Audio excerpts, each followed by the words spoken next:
हर हर महादेव। ओम नमः शिवाय।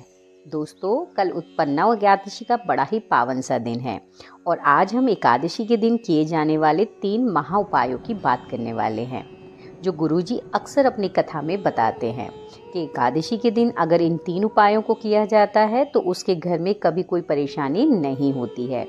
पहला उपाय तुलसी माँ की लकड़ी से करना है, दूसरा उपाय मिश्री के दाने का उपाय है और तीसरा उपाय जो है वो सरसों के तेल का उपाय करना है।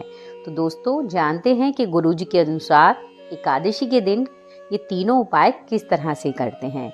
सबसे पहले हम चलते हैं अपने पहले उपाय की तरफ। अब दोस्तों, पहला उपाय जो है, अगर कोई व्यक्ति आपके घर में बहुत गुस्सा करता है या फिर कोई व्यक्ति बहुत ज़्यादा बीमार रहना है तो आपको ये उपाय तुलसी की लकड़ी से करना है।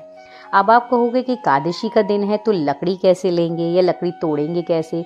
तो आपको तोड़नी नहीं है। आपको तुलसी के आसपास अगर एक कोई छोटी सी लकड़ी, सूखी हुई तुलसी की पड़ी हुई मिल जाती है तो आपको वो ले लेनी है।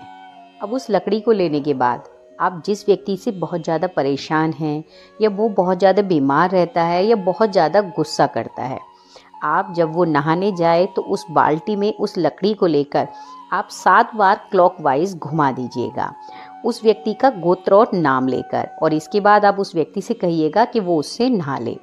ऐसा करने से उस व्यक्ति का गुस्सा तो समाप्त होगा ही, साथ ही अगर उसे कोई बीमारी होगी जिससे वो बहुत ज़्यादा ग्रसित होगा, वो भी धीरे धीरे समाप्त हो जाएगी।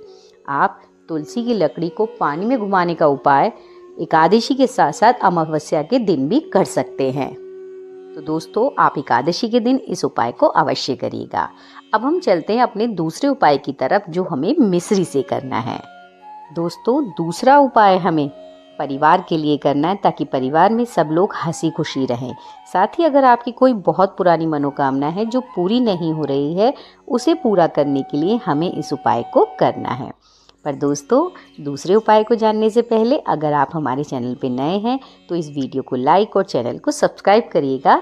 साथ ही दोस्तों, भगवान भोलेनाथ की विशेष कृपा पाने के लिए आप कमेंट बॉक्स में हर हर महादेव लिखना बिल्कुल भी मत भूलिएगा।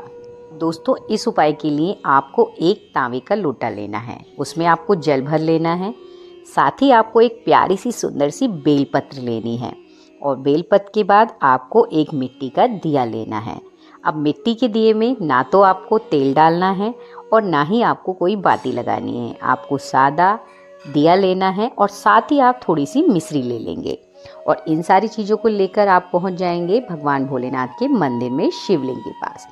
उसके बाद शिवलिंग पर जाकर आप उस जल को शिवलिंग के ऊपर समर्पित कर दीजिएगा और उसका जो पानी बहता हुआ जलाधारी से जाएगा, आप उस थोड़े से पानी को ले लीजिएगा, इकट्ठा कर लीजिएगा। ध्यान रखिएगा कि जल समर्पित करते समय आपको श्री शिवाय नमस्तुभ्य का जाप करना है। उसके बाद दोस्तों, आप जो दीपक लेकर गए थे उस दीपक में आप उस बेल के पत्र को रखिएगा और उसके ऊपर आप थोड़ी सी मिश्री रखिएगा और उस मिश्री का भगवान भोलेनाथ की शिवलिंग पर भोग लगाइएगा।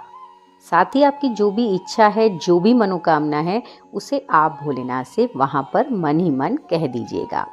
इसके बाद आपने जो जलाधारी का जल इकट्ठा किया था उसे लेकर आप अपने घर आएंगे और घर आकर आप अपने घर के मुख्य दरवाजे पर उस जल के छींटे लगा दीजिएगा।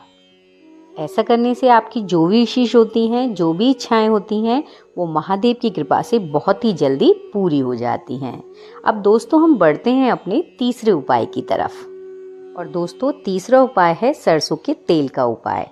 कल एकादशी का दिन है, साथ ही साथ शनिवार भी है, तो सरसों के तेल का उपाय तो बनता ही है। अब हम जानते हैं कि सरसों के तेल से किस तरह से हमें उपाय करना है। अब दोस्तों, आपको लेना है थोड़ा सा सरसों का तेल।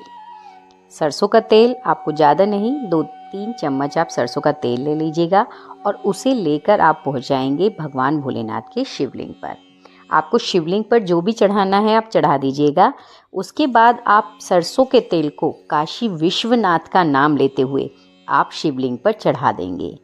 ऐसा करने से आपकी कितनी भी पुरानी सी पुरानी इच्छा क्यों ना हो, वो पूरी हो जाती है। क्योंकि दोस्तों, एकादशी तो हर माह में 2 बार आती हैं, लेकिन शनिवार की एकादशी कभी कभी पड़ती है। तो आप भोलेनाथ की शिवलिंग पे जो आप तेल लेकर आई थी, वो तेल आप काशी विश्वनाथ का नाम लेते हुए उस पर चढ़ा देंगे। साथ ही आपकी जो रिंग फिंगर है उसे उस शिवलिंग पर टच कराकर यानी शिवलिंग को छूते हुए आपकी जो भी मनोकामना है आप उसे बोल दीजिएगा और भगवान काशी विश्वनाथ की कृपा से आपकी वो मनोकामना अगली एकादशी तक जरूर पूरी हो जाएगी। तो दोस्तों, ये हैं वो उपाय जो गुरुजी ने अपनी कथा में एकादशी के दिन करने के लिए बताए थे। इसी के साथ अगर आपको गुरुजी के उपाय पसंद आए हों तो आप वीडियो को ज़्यादा से ज़्यादा शेयर करिएगा ताकि और लोगों का भी भला हो सके। इसी के साथ दोस्तों, हर हर महादेव, ओम नमः शिवाय।